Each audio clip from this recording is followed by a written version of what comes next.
io mi fa.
Please welcome the President and Vice President of the United States, accompanied by the First Lady and Second Gentleman.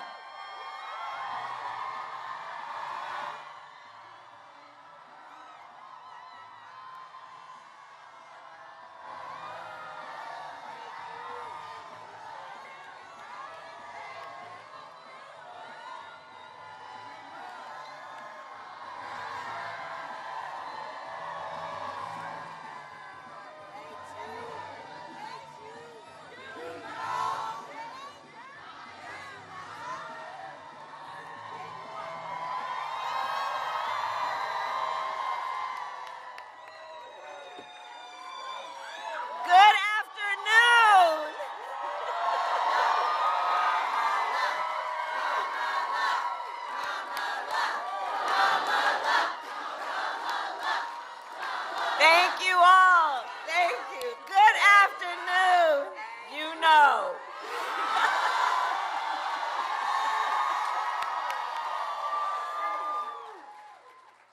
Well, this is why we're here today, because of this energy, this commitment, this passion, this love of our country and our willingness to fight for it. Good afternoon, everyone.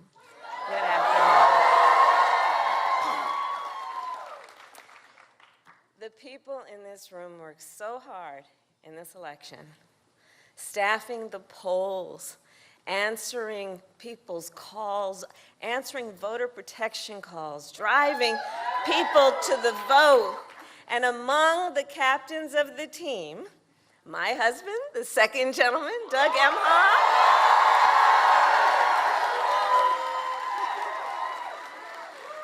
our phenomenal First Lady, Dr. Jill Biden,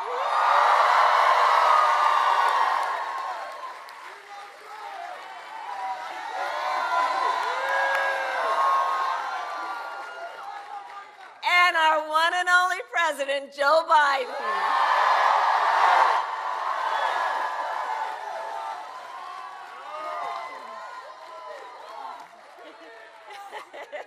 You did it, Joe.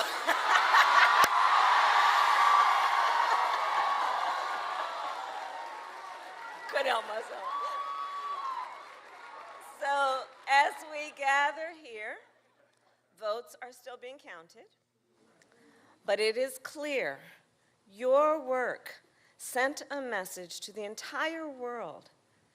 Our democracy is intact.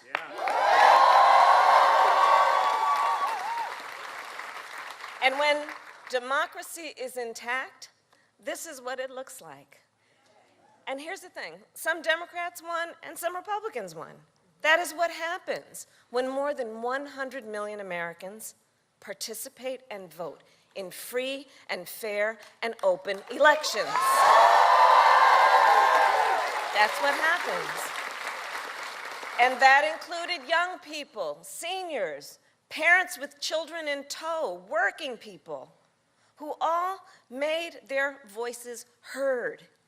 And the people in this room and around our country made that possible by standing up for basic American values: freedom, liberty, and the rule of law.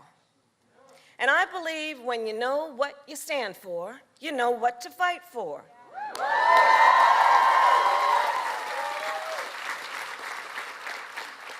This year, like so many of you, I traveled across our country. We convened students and faith leaders, organizing and advocating to protect the sacred right to vote. We convened candidates and elected officials defending the right to retire with dignity, by defending Social Security and Medicare.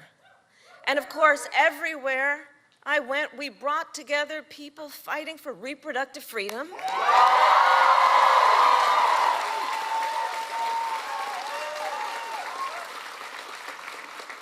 people everywhere, from every background. Because here's the thing, one does not have to abandon their faith or deeply held beliefs to agree.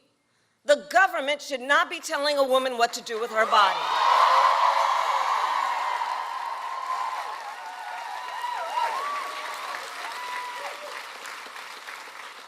Voters across our country knew what they stood for, so they knew what to fight for.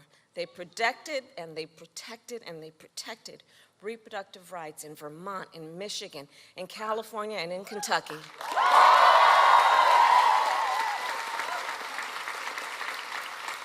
So to everyone who made that possible, thank you.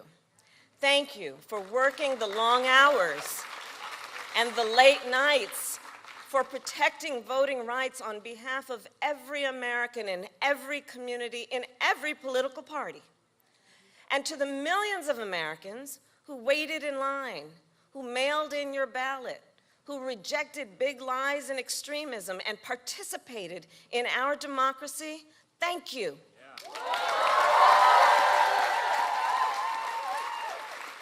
You knew what you stood for, so you knew what to fight for. You fought for rights and freedoms that will make our country more fair, more safe, and stronger. And you were not fighting alone. From day one, our president has fought on behalf of all Americans and our democracy. Joe Biden understands the dual nature of democracy, its fragility and its strength. He's been talking about it since day one. The strengths of democracy that lie in principles about treating people equally and electing people fairly, to lift up instead of to beat folks down. And this president understands. Democracy is only as strong as our willingness to fight for it.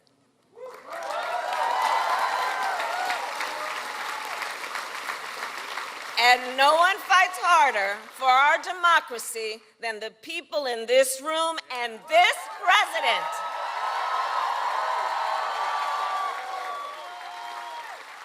He knows what we saw again this week. When we fight, we win. My fellow Americans, it is my great honor to introduce the President of the United States, Joe Biden.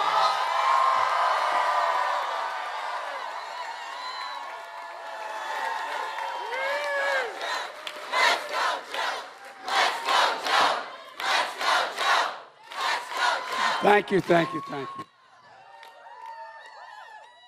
Kamala and Doug, by the way, Doug crisscrossed the country.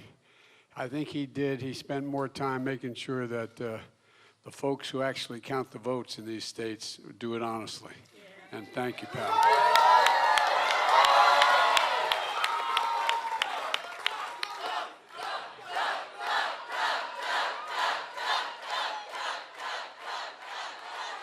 And folks, on behalf of Jill and myself, we're here for a simple reason, to say thank you from the bottom of our heart. Not a joke. We mean this. This is not a political piece. This is to say thank you, thank you, thank you. Most of all, thank you for believing in your country. Thank you. No, I really mean it. Thank you for fighting like the devil to make sure that we had a free and a fair election. And you know, all those election deniers, so far, best of my knowledge, none of them has not said, when they lost, they said, we lost. That's a big deal. No, I really mean it. You know, Tuesday was a good day for America, a good day for democracy, and it was a strong night for Democrats. For months and months, all of you heard from the press and the pundits was that Democrats are facing a disaster. Remember that? And all those polls, God love them. You know, historic losses were on the way, a giant red wave. Folks, that didn't happen. You know, we were talking backstage here before we came out. Each of us crisscrossing the country, all four of us. And we're saying we'd come back and say, I don't know what they're talking about. No, I'm serious. The overwhelming response we were getting. And the fact that even those folks who may not like me or may not like somebody, but they agree with our agenda. They thought what we were doing, you know. By the way, all the Democrats ran on the same agenda without being told, look, while votes are being counted, we don't know the outcome of all the races. Here's what we do know. We lost fewer seats in the House of Representatives than any Democratic president's first elected midterm, at least 40 years. We had the best midterms for governors since 1986. And experts said we couldn't beat the odds, but we did beat the odds. And we did it for one reason. This is not hyperbole, because of you and all of you up on the balcony. It's hard to see you up on the balcony, but God love you. I really mean it. Because of you. You believed in the system. You believed in the institutions. You fought like hell for it. And that's the most important thing that happened, in my view, in this election. It was the first national election since January 6th, and there were a lot of concerns about whether democracy would meet the test. It did. It did. It did. And I want to compliment all those mainstream Republicans. I mean, if they get in, they fought like we usually fight, and we got a result, and we accepted it. Everybody accepted it. So for many of you, you organized. You got the vote out. You volunteered at the polls. Think of all we heard before this election about all the people being intimidated, all the people being threatened at the polls, all the people who worked the polls. Despite the threats and abuses of too many poll workers on election day, and election officials have experienced of late, you did your job. You fulfilled your duty. You showed up. You did what you're supposed to do. And so did the American people.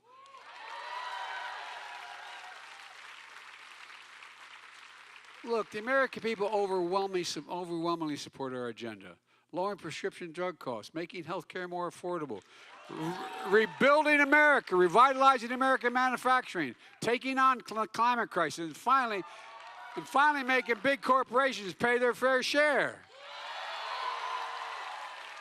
Preserving democracy and protecting fundamental rights. This is the progress and the programs that we ran on.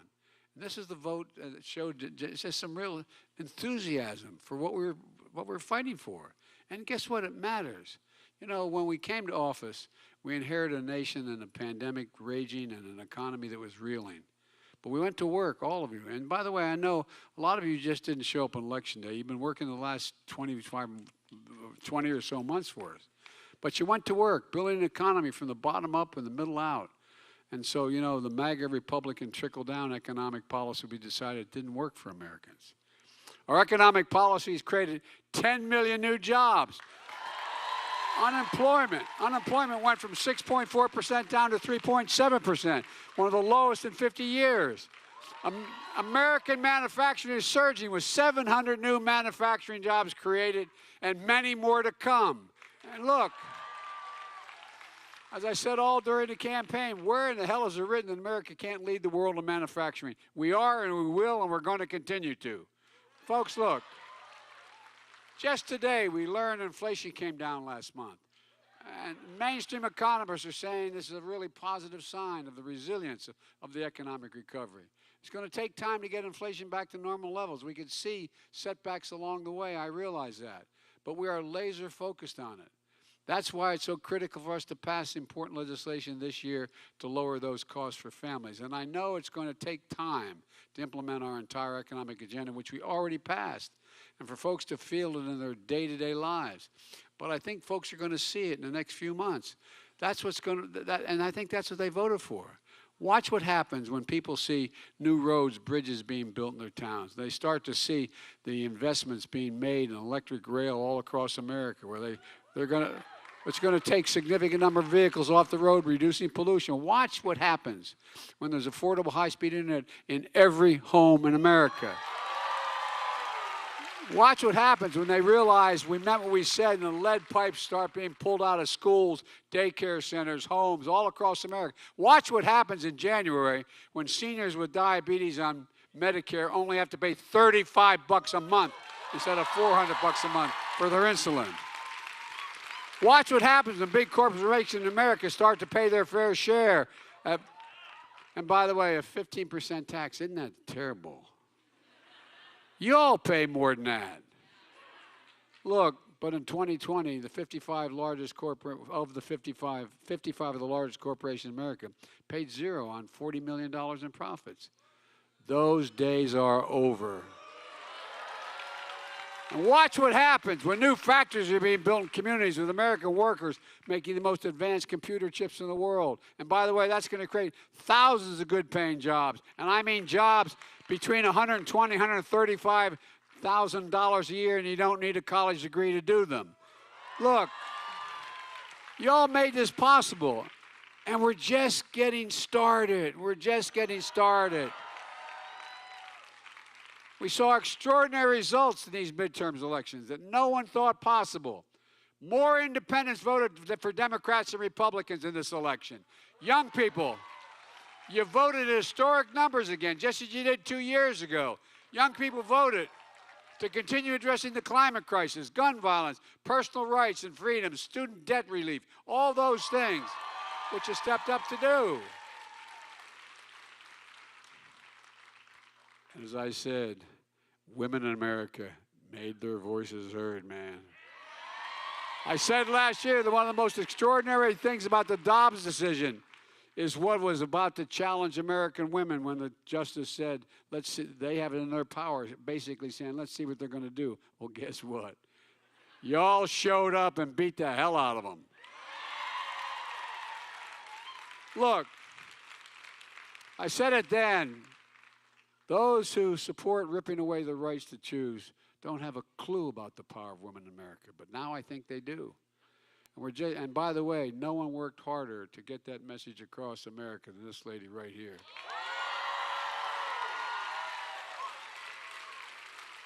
And look, I also think the American people sent a message that they want us to work together. I've always done that. I know I got criticized for it when I ran. I said I was running for 3 reasons. 1, to restore the soul of America. 2, to build this economy from the middle out and the bottom up. And thirdly, to unite the country. Regardless of what the final tally showed, I'm prepared to work with Republicans. But the American people have made it clear. They expect Republicans to work with me as well. And folks, I'll always be open to any good ideas, whether it's Democrat or Republican, to move the country forward. But I've also made it really clear that if Republicans try to repeal the power we just gave Medicare to reduce prescription drug costs, I will veto it and let it happen. If Republicans try to walk away from the historic commitment we just made to deal with the climate crisis, I will not let that happen. If Republicans try to cut Social Security and Medicare, I will not let that happen. And if they try to cut taxes for the super wealthy again, the biggest corporations like they did in the last administration, I will not let that happen either. Look, now as we look at tax cuts, we should be looking at tax cuts for working people and middle-class people. And I'm going to keep the commitment we both made that no one making less than $400,000 a year will ever see a penny in their taxes go up as long as we are in power. And folks, and I love the Republicans talking about big spending Democrats. We're going to keep working to keep the federal deficit low. We cut the deficit in 2 years by $1,700 billion, more than ever in all of American history. Oh, I don't want to hear Republicans calling Democrats big spenders. We're the ones bringing down the deficit. They're the ones that blew it up over 4 years. And one more thing. If Republicans pass, and I don't think they can do it now, a national ban to ban abortion, I will veto it. It's simple. We need to codify Roe v. Wade as the law of the land. And look, let me close with this. You've all heard me say it before, and I'll say it again. I, honest to God, have never been more optimistic about America's future than today. And I'm optimistic for a number of reasons. We're better situated than any nation in the world to lead the world. We're better positioned than any nation in the world in terms of our economic growth and possibilities. And I'm optimistic because of the young people of this nation. You've heard me say it time and again, and I meant it. Your generation represents the best educated, the most talented, the least prejudiced generation in the history of the United States of America. And by what, I wasn't trying to be nice. I was just stating the facts. Just stating the facts. In 2020, many of you voted for your first time, and you volunteered in the first election. Well, look at what you did. When you exercised your power to vote, you elected Kamala Harris, the first woman vice president in American history.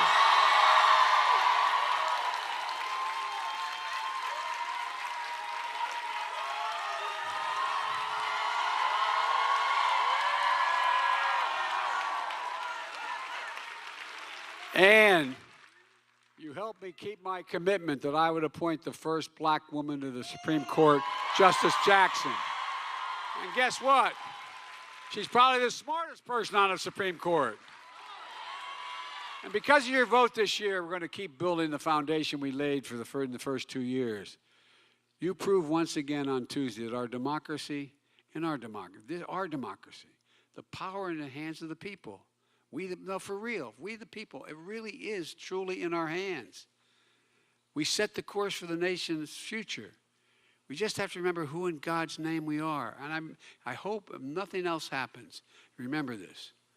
There's not a damn thing, I really mean it from the bottom of my heart, not a damn thing we can't do if we do it together. We are the United States of America, and you made it better. Thank you, thank you, thank you. God bless you all, and may God protect our troops. Go get them. We got a lot of work to do. Thank you, thank you.